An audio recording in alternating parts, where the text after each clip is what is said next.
we just talk? Can we just talk? Talk about everything before we go.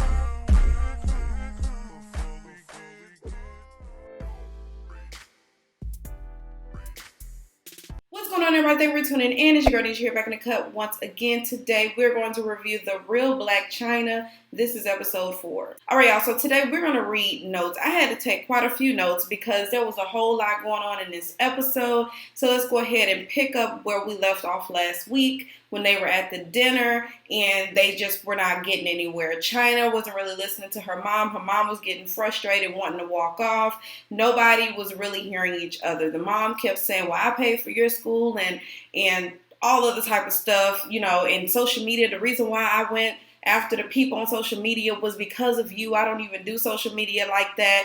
Blac Chyna is defending the fact that, look, I did go to school. You did not have to defend me on social media because I don't even see it. So I don't get the point of that. And they were just going back and forth. So we picked up where we left off. Okay, so Toni is walking outside and she's upset. She says she's embarrassed because she's a private person and she does not typically display her business out there for everyone to see. But I'm like, really, Tokyo? We're talking about the same woman that was on IG Live showing your behind, the same woman that was on IG Live, literally exposing all of your daughter's business. So for you to say you're a private person, girl, that is another lie. Then she goes on and Chyna is talking about when she walked in, she was throwing stuff. I'm like, what did she throw, Chyna?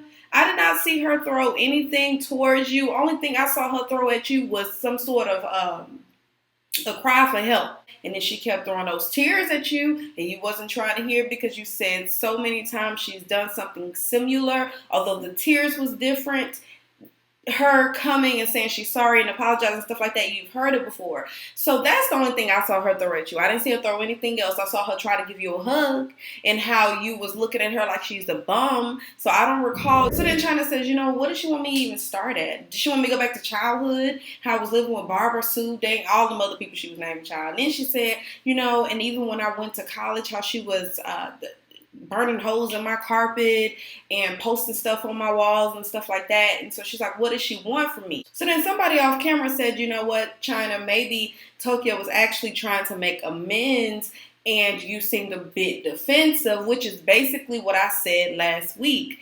You're going to invite her to this dinner, but then you didn't seem like you was open to it at all. And as she's crying, as she's holding your hands, as she's apologizing, you're not really responding. But then when she says social media, then you want to respond and you want to say why it is that she shouldn't have responded the way that she did. But you completely dismiss everything else that she said. Not only did you dismiss everything that she said, you also dismissed what this person off camera said because you went on to talk about something else. And I think that's the part where Chyna is missing it. And it's a lot of, you know, and I get what people say in the comments, well, you know, Chyna's just used to it. Her mom is always doing this, and this is why she's so defensive. And that could be the case. But my thing is, if you're going to say that you want to get to a certain point with somebody and you're not doing your part, then that's where the problem lies and you won't ever get anywhere. Meanwhile, Tokyo's still outside. She's pissed off, doesn't want to come back in. She's still talking about these papers that she signed. She says she don't know what the hell she signed, but on the papers it had something about $40,000. So I don't know if whether she's thinking that she signed for loans. Maybe, I don't know what Tokyo signed, to be honest. Tokyo don't even know what Tokyo signed. But as she's sitting there, Wasi convinces her to come back in so that way she can finish the conversation. When she comes back in, I guess both of them have had time to cool off because Chyna was a bit more open. And as Tokyo was sitting there, she's like, look, you know, this is not what either of us want. We need to move forward. We want to move forward, but it's just not happening. Chyna says, you know what, I love you too. And then she says, well, I really think, Chyna says, you know what, I think at this point we need to have someone else intervene, more like a therapist, so that way we can get past the situation because it's not working with what we're doing. And that was one of the best things that Chyna could have said at that dinner. She was like, you know what, I think we need therapists. And I said, girl, yes, I'm with you on that one. And Tokyo got up, gave her a hug, and they hugged it out. They went outside and everything was just good. And they, you know, even as they were walking outside, they was hugging. And I like to see them like that. Because you can tell they really want to get there, but it's just something that's hindering them from getting to that point. You know, and it's funny because I think when it comes to what's hindering them for Tokyo, it could possibly be because she's definitely in denial about what Chyna went through as a child. She still feels like, according to her, Chyna had the best life. She didn't have any reason to complain. And she's lying about little stuff like the statutory rape thing. Why would you lie? Why would you lie about that? You actually have video of you saying that. All right, y'all. So because Tokyo have told quite a few lies so far, and we're only 4 episodes in, I had to fact check her when it comes to this whole statutory situation. So then I went to figure out what her birth year was, as well as Chyna's, and what I found, it could be wrong, what I found was October 12, 1969 for Tokyo and May 11, 1988 for Blac Chyna. So around the time that she was conceived, she would have been about 18, 19 years old, right? That, for Washington, D.C., statutory rape, anything under the age of 16, you were over that age. So even still, you would not, that she could not be a statutory rape baby. So it's just a little stuff like that you like to lie about. And so it's hard to believe you when you say certain things. So with that said, I can see why it's harder for Chyna to really receive her mom. But I just felt like she could have still handled the whole situation different. So anyway, so as they're walking out, her mom grabs a napkin. She says, for memories. And I think that's so cute. So now the next morning, we are with Chyna. She's getting her makeup done. And she talks about her hoochies. And one in particular came to her house the night before, I guess wanting to have a little fun. And she said, no, we ain't doing that. And so then she goes in to talk about her hoochies are still in rotation. Not ex-boyfriends, but people that are still in rotation. We also talk about how she liked her punani ate. Now, I don't know why we ended up here, but she says that, with her friends, they get a little bit explicit, and that's fine. But, child, I learned some things I didn't even know about. Like, if a guy eats you and he's, I don't know, maybe he's laying a certain type of way that you don't deal with. I guess she might be a little bit more experienced than I am, okay? And we talk about her meeting with her mom, and she says that she's been down that road with her mom before. That's why it was so hard for her to receive her. We talk about the statutory comment that she made and how embarrassing it was to her to be all over, social media and stuff like that. And Treasure agrees to that. How her mom said that she didn't go to school for 2 years. And Treasure's like, what? So then Treasure says, you know what? How about you give your mom a chance? Try this from a different angle. Just allow her, the benefit of the doubt. Maybe this time she's actually trying to do something different. But she won't know that because you still feel like she's going to do what she did in the past. So then Chyna says, nope, absolutely not. Not trying to hear that because we've been down this road before. Why do I have to keep putting myself down in order to lift her up? When she keeps posting private conversations, it makes it hard for me to believe her. We've been down this road before. That's why we need someone to intervene. I also see where Treasure coming from, and actually Treasure is looking at this from the same approach that I have. Maybe she is ready to move the relationship in a different direction. But if I keep holding her to what she did, then we'll never get anywhere. Okay, so at this point, Chyna and Treasure are not on the same page because Treasure is trying to give mom another chance, whereas Chyna is like, nope, we've been here before. I'm not trying to hear that. And when Treasure was like, I disagree with her on this point. She's like, well, why don't you ask your mom, what can I do to make you happy? I disagree with that because then you are neglecting what makes Chyna happy as well. I think at this point, both of them need to see what makes each other tick. Like, what is it about me that you would want to see more of, or what is it about me that you want me to do better with, and then vice versa. I feel like Tokyo should reciprocate the same thing that she's expecting from Chyna. So the next scene is at Dencia's house, which is Chyna's best friend, and I want to start this off by saying this. They got the weirdest friendship ever. You can tell that they're definitely sexually attracted to each other, and hey, to each his own. I just don't want to be friends with nobody that I'm sexually attracted to. It's just weird. One of the things that we talk about is this whole Harvard situation. Apparently, she posted on her IG that she was accepted into Harvard and she was happy about it. And then, you know how the internet is. They go on a scavenger hunt trying to verify your information because everything has to be fact-checked. Well, apparently, according to TMZ, a rep from Harvard told them that Harvard Business School Online has not admitted nor provided an acceptance letter to a person named Angela White. We've reached out to Angela's team who provided us with a letter, but they've gone radio silent. So they ain't had nothing else to say after they posted that, okay? Now, I'm going to go ahead and show you guys the picture here, the screenshot of the acceptance letter.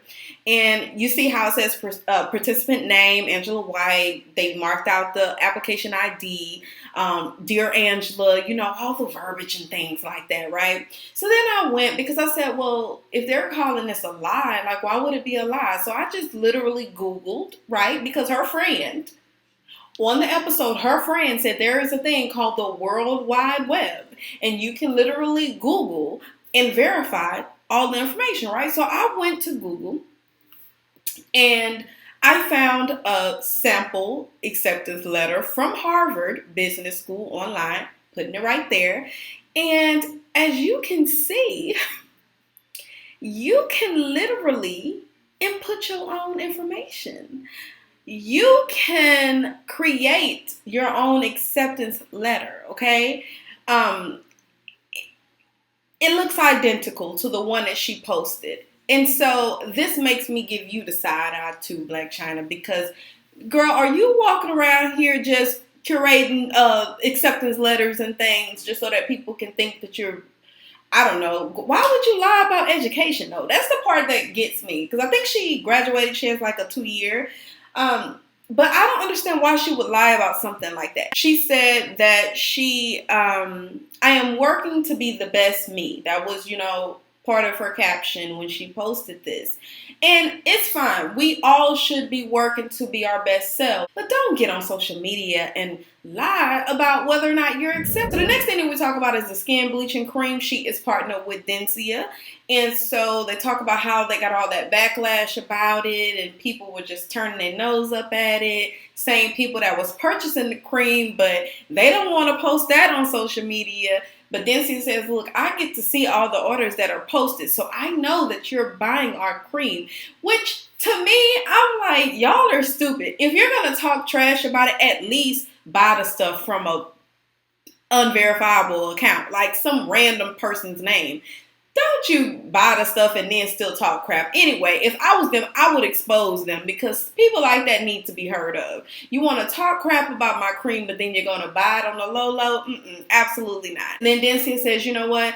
West Africa, where I'm from, this isn't even a big deal. We don't talk about colorism. If you really want to look a certain type of way, then you look that way. It's not a big deal. And this is the same thing that I heard when, I think, Love and Hip Hop was Spice. She said, you know, this is not a big deal to us in Africa. So I don't understand why people are making a big deal here in the States. But, you know, people always like to just go crazy and make things, blow things all out of proportion or whatever. And I just don't get wrapped up into that stuff. I want to talk about the hairdresser. Y'all remember the one that tried to sue or press charges on Chyna, saying that Chyna chased her with a knife, but then Chyna said no.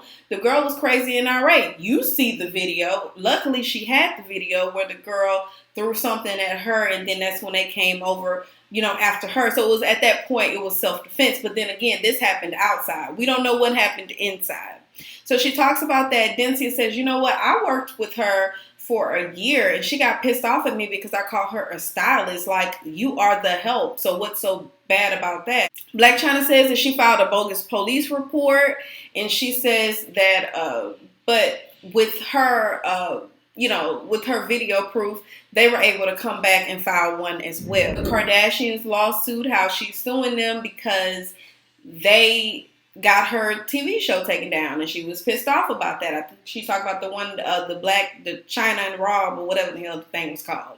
But she said even while they were filming, that they were even still trying to get it taken down then. So she feels some sort of way. She's suing them. Girl, go ahead, get your coin. Then we talk about music. She says that because she is, I guess, really good friends with people in the music industry, and she's been a video vixen quite a few times, she thinks that somehow that means that she's destined to be in the music industry. Just come out there, and now because you've been a video vixen and you know Nicki Minaj, all of a sudden now you finna be a rapper or a singer. Okay, girl, I ain't gonna shit on nobody's dream. But that's what you feel like you are supposed to do, Chyna. You go for it. So then Chyna talks about how a company is apparently taking pictures of them, like different celebrities. They go sell it to the blogs, and then the whenever the blogs post it, the artist will get the picture and post it. And so now they're getting sued for the picture that they had purchased from the company, whoever the company is. I'm like, look here, this is way too much. How can you sue me for my picture? So Blac Chyna invites Dencia over to Molly Mal's house, which is the producer, so that way she can give feedback regarding her new music ventures that she's going to be taking. I guess she's going to be an artist or whatnot. So then Dencia says, okay, I'm going to be there, but boo, why are you so far away? And so then she comes over and they start rubbing and touching and feeling on each other and talking about how one day I'm going to get you, girl. And Blac Chyna says, you know what, I don't even know how to eat Cuda. And she's like, girl, that's fine, because, I like to have my Cuda eat. How about we get a third lady so that way she can come do that for us and we can just be girlfriends? I'm like, y'all, the conversations that y'all have are weird as hell. Then we go over to Molly Mal's house, and Freshie, Dencia, Jeremiah will be there to provide constructive criticism regarding her new project, because Chyna says she's gonna stomp into the music industry, okay, because she's well connected. But Molly Mal is sitting there, and she calls him her brother, but again, she has that weird connection. Like, she keeps saying how handsome he is and how big and strong he is, and giving him them nice, sexy, gloomy eyes. I was like, hold up, girl. Have you, like, what type of stuff is this? Like, are you attracted to every friend you got? As she sits there and she's talking with Molly Mal or whatever, she's just saying how this is her brother, and she's so happy and proud of him. And then they start talking about how the last time she did a song, it was leaked. And this was a song with Jeremiah and Yo Gotti. And so she feels like Jeremiah, because he's going to be coming and listening to her songs, she feels like he's not going to want to work with her because of the messy situation, how it got leaked. And I think she said Youngberg or Berg, or I don't know whoever the hell it was on the song that wrote part of the song for her.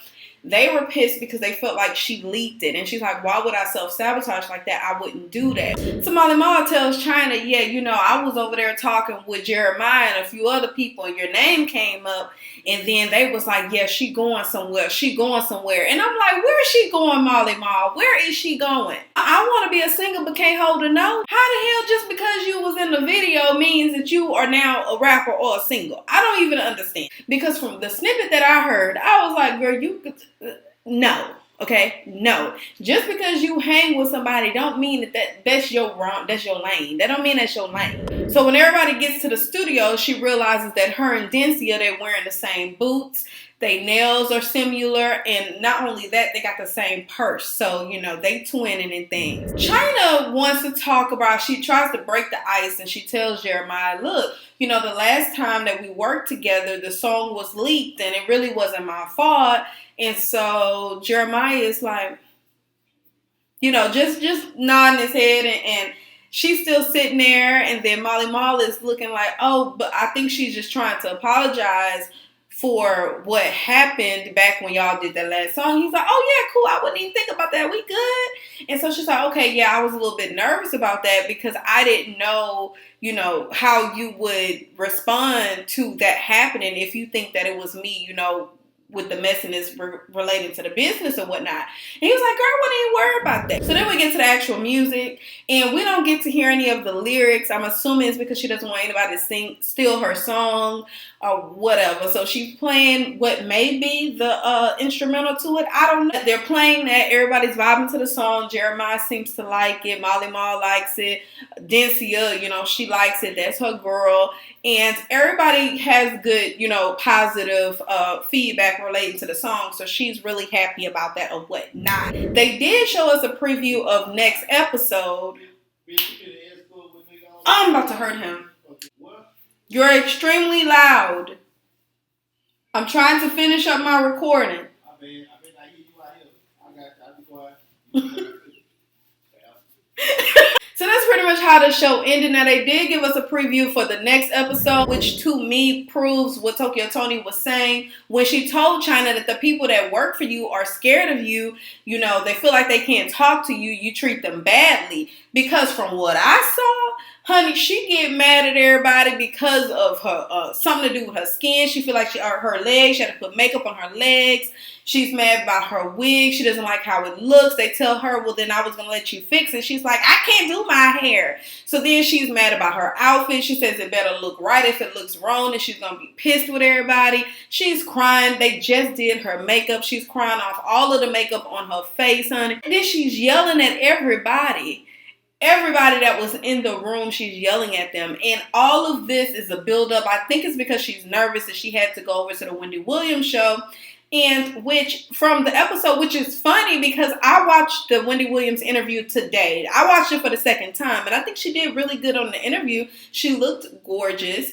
And she handled herself well. So I didn't understand. I guess it was just because she was nervous and it was her first time going. And she knew Wendy Williams would ask like all of the deep questions, you know what I mean? So I'm assuming that's why she was so nerved up. But the way that she treated them literally matched up with everything that Tokyo Toni said. And she was in denial about it. It's like, yeah, they're your workers, but you know how to treat them the way that you treat them. This is why her and her mom, not only because her mom is just like all out of control, showing her behind all on IG, exposing secrets and stuff, showing text messages, doing all type of crazy stuff. The statutory comment that she made, even though her mama doing all that, right?